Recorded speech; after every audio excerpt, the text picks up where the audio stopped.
பொள்ளாச்சி வழியாக இயக்கப்பட்டு வந்த கோவை மேட்டுப்பாளையம் டு திருநெல்வேலி சிறப்பு பயணிகள் ரயில் முன்னறிவிப்பு இன்றி நிறுத்தம் செய்யப்பட்டுள்ளதால் ரயில் பயணிகள் கண்டனம் தெரிவித்துள்ளனர். கோவை மாவட்டம் பொள்ளாச்சி ரயில் நிலையம் மீட்டர் கேஜ் பாதையாக இருந்து அகல ரயில் பாதையாக மாற்றப்பட்ட பிறகு பொள்ளாச்சி மார்க்கமாக தென் மாவட்டங்கள் மற்றும் அண்டை மாநிலங்களுக்கு கூடுதல் ரயில்கள் இயக்க வேண்டும் என்று பொதுமக்கள் ரயில் பயணிகள் கோரிக்கை விடுத்து வருகின்றனர். கடந்த 1.5 ஆண்டுகளாக மேட்டுப்பாளையம் பகுதியில் இருந்து கோவை பொள்ளாச்சி வழியாக திருநெல்வேலிக்கு ஞாயிற்றுக்கிழமை சிறப்பு ரயில் இயக்கப்பட்டு வந்தது.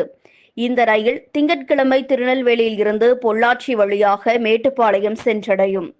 இந்த நிலையில் கடந்த 1 மாதத்திற்கு முன்பு எவ்வித முன்னறிவிப்பும் இன்றி இந்த ரயிலை திடீரென நிறுத்தியுள்ளனர். இதற்கு ரயில் பயணிகள் பொதுமக்கள் கண்டனம் தெரிவித்துள்ளனர்.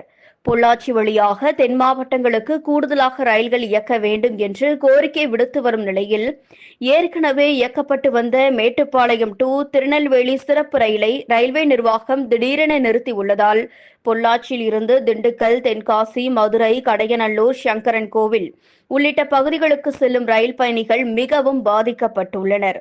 ரயில்வே நிர்வாகத்தின் இந்த செயல் வன்மையாக கண்டிக்கத்தக்கது.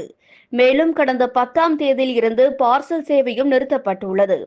பொள்ளாச்சியில் இருந்து பல்வேறு பொருட்கள் சென்னை உள்ளிட்ட பகுதிகளுக்கு பார்சல் சேவை மூலம் அனுப்பப்பட்டு வந்த நிலையில் இந்த சேவையும் நிறுத்தப்பட்டுள்ளதால் தொழில் முனைவோர்கள் சிரமம் அடைந்துள்ளனர். எனவே ரயில்வே நிர்வாகம் உடனடியாக பார்சல் சேவையை தொடங்க வேண்டும்.